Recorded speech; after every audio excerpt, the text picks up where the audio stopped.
আলু দিয়ে বানানো এই স্ন্যাক্সটি একবার খেলে বারবার খেতে ইচ্ছে করবে। এটা বানানো খুবই সহজ। এর জন্য আমি ৫ পিস আলু এইভাবে কেটে ধুয়ে কাঠির মধ্যে পর পর গেঁথে নিলাম। একটা কড়াই বেশ অনেকটা জল ঢেলে তার মধ্যে ১ চামচ লবণ, ১ চামচ হলুদ দিয়ে আলু গাঁথা কাঠিগুলো তার মধ্যে দিয়ে ঢাকা দিয়ে আলুগুলো সিদ্ধ করতে বসালাম। একটি পাত্রে ৩ চামচ টমেটো সস, ২ চামচ সয়া সস, ২ চামচ গ্রিন চিলি সস, ১ চামচ ভিনিগার, ১ কাপ ময়দা, ১ চামচ চিলি ফ্লেক্স, ১ চামচ গোলমরিচ গুঁড়ো দিয়ে সমস্ত উপকরণগুলো খুব ভালো করে মিশিয়ে নিলাম। প্রয়োজনে ১/২ চামচ জলও মেশাতে পারেন। এদিকে আলুগুলো ৮০% সিদ্ধ হয়ে গেলে ছান্তার সাহায্যে তুলে নিলাম। একটা বড় প্লেটে বেশ কিছুটা বিস্কুটের গুঁড়ো ছড়িয়ে দিলাম।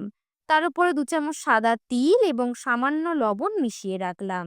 এরপর আলুর স্টিকগুলোতে সসের প্রলেপ লাগিয়ে দিয়ে বিস্কুটের গুঁড়ো মাখিয়ে রাখলাম।